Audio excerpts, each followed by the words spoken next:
In exploring the habit of biblical teaching, it's important to remember that there are many valid different ways of exploring biblical teaching.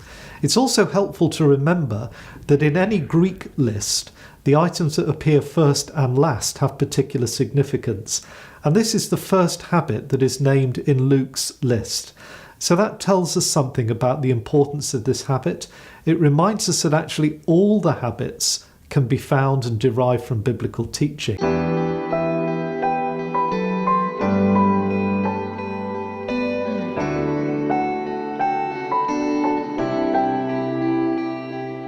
So in our discussion and exploration of this habit, it's important to allow space for those different points of view to come together. So the holy habit of biblical teaching is crucial to our discipleship journey, because the Bible is important to us as Christians. It contains our history and it gives us a sense of where we've come from. So it is important to remember that our way of reading the Bible is not the only way. And if you read the Bible through the eyes of someone living in the Caribbean today, it would be very different to someone who is reading the Bible living in the UK today. One of the real contradictions and difficulties about being trans and training for ministry is that some people automatically assume that my liberal perspective means that I don't have a love for Jesus and I don't have a love for the Bible. And that's actually completely untrue, and that's one of the reasons that I really have a problem with this term liberal. I'm obsessed with the Bible and I'm absolutely in love with Jesus.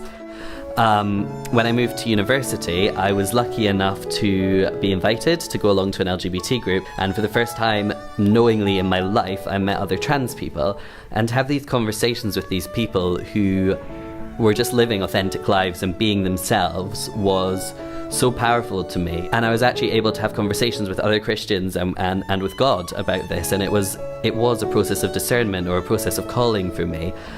I was constantly having to ask God, who are you calling me to be? Of course, a lot of people who are engaging with trans issues are young people, and that does create a barrier, and it does create the feeling that we don't need to be talking about this in the church, that we don't need to do anything about it. But almost every single church that I've gone to, someone has been a relative of someone else who's transitioning. And I think for me, the questions are, how do we see these people as human? You know, how do you relate to your grandchild or your child or your cousin who suddenly says, I'm trans, what do you do? And that's what some of the work that I'm doing is trying to help. Today, where we're living in a society that is so individualistic and torn up, I think the real gift that Christ gives us is that grace that enables us to actually come together and be in community and relate. And I think that if we really opened up to that grace, we could actually be a force that could change the world. There is a rich tradition of Christians seeking to apply biblical teaching, particularly in matters of social engagement and justice, and that tradition has continued right up to the present day. So whether it's organisations like Tear Fund that find the inspiration for their work from biblical teaching, or the City of Sanctuary movement, or the development of inclusive church, all of these seek to engage with Scripture and take very seriously biblical teaching. Humankind is massively suffering already. We lost an island in Hawaii, rising sea levels, increasing desertification, flood, things that are happening. So even if we only think about human beings that Jesus seemed to be expressing a concern for, the bringing in of the kingdom that includes justice for all must include dealing with environmental issues. It's clearly an issue that is so relevant today, but was not a question. People didn't ask, what do we do about plastic and stranded whales? And David Pickering's work with Operation Noah, often, and other people, I've heard Rowan Williams say it, Noah was the first conservationist. Well, he might have been, of a handful of animals. We have Paul talking about the groaning of all creation, and it's not really clear what he means, but for us it's incredibly relevant, isn't it? Is creation groaning at the weight of the plastic floating around the Pacific? Is creation groaning when the earth shakes because of fracking? I have this picture of a knotted kind of mass of wool that's got to the bottom of your knitting basket, and you just have to pull the strands to find your way. Certainly Scripture tells us there will be a renewal, a new heaven and a new earth. And that's interesting. Why does heaven need renewing? Which is God's stuff. So that's interesting.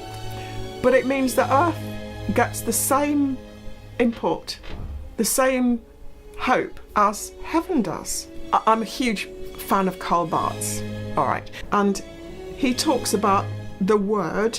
The first speaking of the word is Jesus, the second speaking of the word is scripture, and the third speaking of the word is preaching.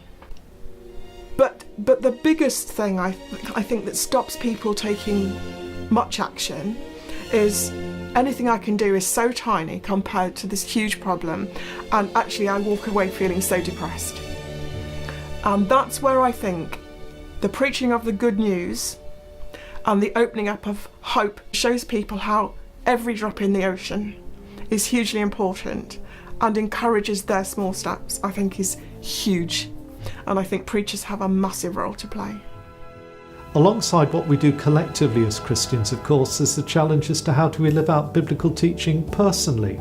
So in our work as accountants or dentists or midwives or shop assistants, the recurring question is, how do I live out biblical teaching in my day-to-day service and caring for others? Because biblical teaching needs applying to the whole of life, not just the bits that we do together as Christians.